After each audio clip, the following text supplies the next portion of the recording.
Bueno, decirte que esta entrevista, estas preguntas que estás haciendo, ya de alguna manera, en otras fuentes,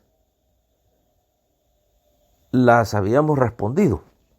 Tal vez no directamente como las vamos a responder en esta plataforma.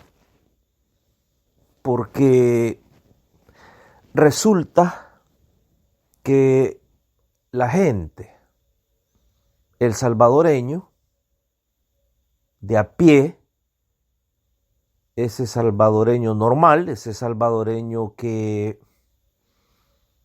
no se identifica con una fuerza política o con un movimiento político que, de acuerdo a los números, a las estadísticas, a los estudios, es más del 62% de la población. Resulta que el día de las elecciones, 3 de febrero del 2019, el pueblo no acude a votar. Ya hoy hemos estudiado muy de cerca todos los documentos, todo lo que ha salido aquí está en la página. El Tribunal Supremo Electoral tiene todas esas estadísticas. El pueblo se acordará que ya pasado el mediodía del día de las elecciones, todo estaba vacío a nivel nacional. En los centros de votaciones, en muchos lugares, habían más observadores que votantes. A tal grado que Nayib Bukele se vio forzado inclusive a violar ciertos reglamentos electorales en donde se decía de que obviamente ese día estaba prohibido hacer propaganda partidaria, propaganda política, el llamado al voto. Y ustedes se acuerdan que Nayib Bukele inclusive sale y lanza en esa forma bastante peculiar que él tiene, lanza un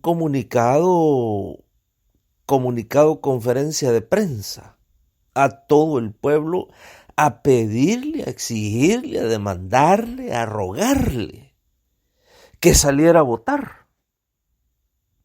porque no daba, la realidad no daba con el discurso que se había dado preelectoralmente, en donde todo indicaba que el pueblo iba a salir. Recuérdense ustedes que en esta época, en esta etapa, en esta coyuntura de las redes sociales, se dice de todo. Y en muchos casos, en muchas ocasiones, del 100% de todo lo que se dice, hay que profundizar bien, porque en algunos casos el 10% será cierto. Entonces, aquí en esta serie de preguntas que tenemos que responder, una de ellas es eso. ¿A qué se debió? ¿Y qué hay detrás de ese llamado que hizo Nayib Bukele? Entonces, acordate que la señora embajadora, que es el poder fáctico en el país, la embajada le estaba dando un seguimiento independiente al proceso electoral a nivel nacional con todas sus ONGs. Ellos llevaban un conteo hasta del último voto válido, voto no válido. Ellos llevaban conteo hasta del último voto que le dieron al PCN, al PDC, Arena, etcétera. Entonces, lo de ese domingo fue una victoria contundente, pero para la Embajada de Estados Unidos. Esta es la profundidad que hay que analizar para entender por qué ahora Nayib Bukele tiene que traer un gabinete que le ha dado la embajada y el Departamento de Estado. Porque si no, no se va a entender. Y la gente, el pueblo en general, para que no lo confundan, y es que fíjate que hay una situación bastante interesante, si es que al pueblo no lo confunden. El pueblo no está confundido, si por eso no fue a votar. Si el pueblo por eso no fue a votar. Y el pueblo, y no es primera vez. Si es que en todas las elecciones, sin excepción, el ganador siempre ha sido el que no vota. Ya viendo la data, ya viendo los números duros. Al final, ¿no? Al final, obviamente, de todos los procesos. Entonces, ese domingo, Nayib Bukele queda altamente decepcionado porque no le respondió su movimiento. Independientemente está que digan que ha sacado el número mayor de toda la historia. Pero es que eso es mitad cierto y mitad falso. Porque en ese día, las migajas que se obtuvieron de parte de Nayib Bukele fueron mayores a las migajas que obtuvieron los otros partidos políticos, pero al final del día fueron migajas, no fue el pastel. Porque si usted tiene y usted analiza, mira, aquí te tengo estos números que te tengo aquí, acerquen la cámara para que salga bien, aquí te dice que menos del 50% fue a votar. Y de ese menos del 50% tenías que dividirlo en 8 partidos políticos, siendo uno de ellos las golondrinas. Porque aquí no entra Gana, acuérdate que Gana no llega pero ni al 2% de los votos. Esa fue otra artificialidad creada. Entonces, de cara a esa realidad, la embajadora lo sentó a Nayib Bukele. ¿Te acuerdas que unas horas después del triunfo, el día siguiente, esa semana, la embajadora lo sentó? Y lo sentó por más de 5 horas. Y es una reunión que obviamente Nayib Bukele no ha dicho ni va a decir lo que se le impuso en esa reunión. Mas, sin embargo, el pueblo que escucha Radio Revolución, ya el pueblo lo sabe, porque ya nosotros publicamos el texto, parte del texto de los transcripts de lo que ahí se acordó. Y hoy, ya a menos de un mes para las elecciones, todo está marchando de acuerdo a lo que se le impuso en esa reunión. Entre otras cosas, Nayib Bukele en estos momentos depende directamente de la embajada y del Departamento de Estado para su estabilidad, porque no tiene credibilidad y no tiene los números necesarios. Eso se lo dijo directamente la embajadora. No tenés los números necesarios, no tenés la credibilidad y por lo tanto no tenés autoridad máxima para ser el presidente del país. Por eso es que te vamos a proteger. Ahí está. Para que usted ahora entienda por qué ya lleva más de 3, 4 viajes que ha hecho directamente Nayib Bukele al Departamento de Estado de Estados Unidos. Esto no tiene precedentes.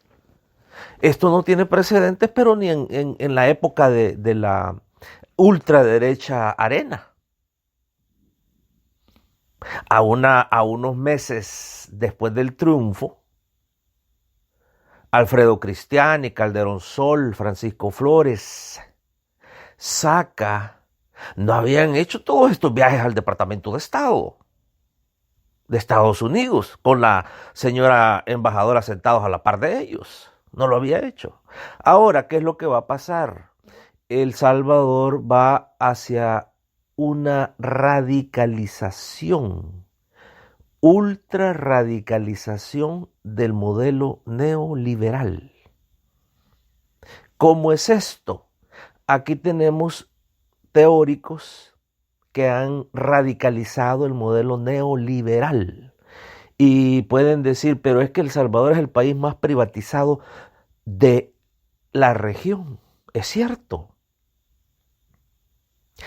Pero ahora con Nayib Bukele, la embajada está apostándole al nuevo experimento que quieren imponer en América Latina, que es la ultra radicalización del modelo neoliberal con un componente interesantísimo: los asocios públicos privados. Mira qué interesante esto. Asocios públicos privados, que no es nada más que la radicalización de la privatización, en el sentido de que los privados obtienen el total de las ganancias y el público, el Estado, ustedes, el pueblo, pagan por los gastos. Mira qué interesante, porque en la privatización normal del neoliberalismo no radicalizado, los privatizados, los dueños, también pagaban gastos. Hoy no. Hoy los gastos los va a pagar el pueblo. ¿A través de qué? Más préstamos.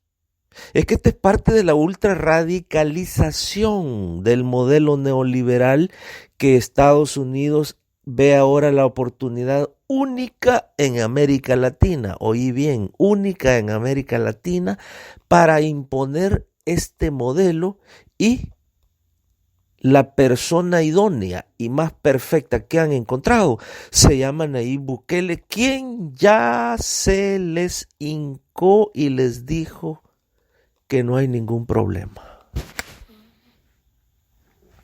Mira lo que le dijo la señora embajadora. Primero fue que se tenía que reunir con Luis Cardenal de Baile. Y mucha gente me decía ayer que estábamos hablando y me dicen, ¿y ese quién es? Es que recuérdense ustedes que las familias dueñas del país siempre le dan a usted los nombres como Carlos Callejas, pero no le decían el otro apellido, que es Hacker, porque es extranjero.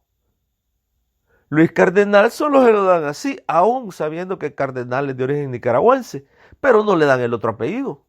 El otro apellido de Luis Cardenal, presidente de la Asociación Nacional de la Empresa Privada en estos momentos, con quien Nayib Bukele ya se reunió 5 veces, el otro apellido es de Baile.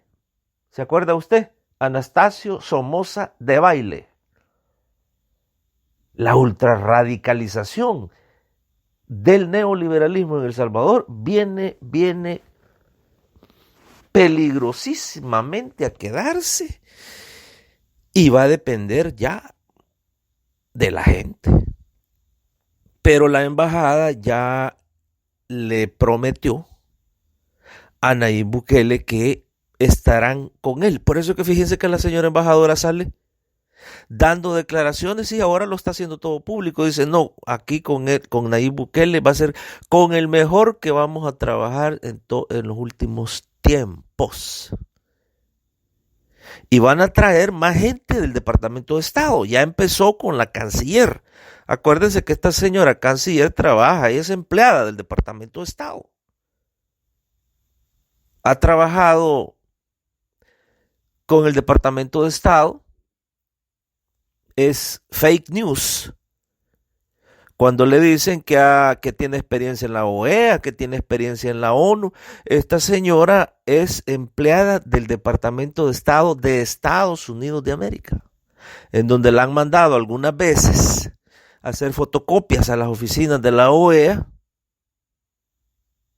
o de la ONU, y eso ya lo pone en su currículum O inclusive anda un tema de un par de libros que dicen que ella que es autora del libro, algo que también es fake news. Le pusieron el nombre. Usted sabe que el papel aguanta con cualquier cosa, el nombre de ella está. Entonces aparece como intelectual, con experiencia en las Naciones Unidas, en la OEA, tiene todas las conexiones. Fíjese cómo está esto de fake news, que dicen que fue ella la protagonista de que Nayib Bukele tuviera la conexión para reunirse con Luis Almagro en Washington. ¿Cómo creen ustedes que el pueblo salvadoreño va a estar creyendo en tremendas fake news, por no decir mentiras? Si imagínense ustedes, Salvador Nasralla en Honduras, que fue un candidato a la presidencia a quien le robaron las elecciones en aquel noviembre oscuro del 2017, si él, sin conexiones, porque acuérdense que este señor es un comentarista deportivo, sin conexiones directas, fue directo a hablar con Luis Almagro. Nicaragua está aislada, ustedes bien lo saben. Venezuela está aislada. Mas sin embargo viene Salvador Nasralla de Honduras, que no tiene ninguna conexión, ningún lobby en Washington. ¿Y por qué se reúne directamente con Luis Almagro? Ahí no necesita conexiones. Ahí lo que necesita es un órdenes. Luis Almagro le ordenó a Nayib Bukele: venite para acá, vamos a hablar. Entonces, el panorama, para cerrarte aquí esto, el panorama pinta espléndido y maravilloso para los mismos de siempre. Tan es así que ellos ya están celebrando esta ultra radicalización del neoliberalismo y de la privatización, porque les va a quitar los gastos. Ellos ya están celebrando. El Parque Cuscatlán es un ejemplo. El Parque Cuscatlán se lo entregaron a los de Sola, a una de las familias, de esas familias de Sola, que está asociada con los García Prieto y los Regalado y Mason. Y una fundación gringa que está globalmente metida en el proyecto de privatización del agua. Mira qué interesante las dos. Y lo hacen a través de fundaciones. Este es el experimento del que les estamos hablando, de la ultra radicalización del neoliberalismo. En el Parque Cuscatlán, los de Sola y las otras familias y esta fundación gringa se llevarán las ganancias y el pueblo va a pagar por los gastos. Mantenimiento del parque, limpieza del parque, seguridad del parque, todo eso lo va a pagar el pueblo. Mas, sin embargo, no lo van a pagar los que prácticamente van a ser dueños del parque. Otro ejemplo es Mason García Prieto. También me decían, ¿y ese quién es? Porque en El Salvador lo ponen solamente como Neto Mason. Pero Neto Mason tiene más apellidos. Y los otros apellidos que tienen son García Prieto. Neto Mason ya privatizó la capital. Y ahí está envuelto Nayib Bukele. Ese proyecto de ultraprivatización, de la radicalización del neoliberalismo, es el que se va a extender a nivel nacional. A través después del 1 de junio, ese pueblo que no votó, tal vez sería el responsable. A ver cómo detienen esta nueva etapa. Porque Nayib Bukele es Cristiani 100.2, no 2.2 o 2.0, no, 1000.0. Cristiani del siglo XXI. Radio Revolución.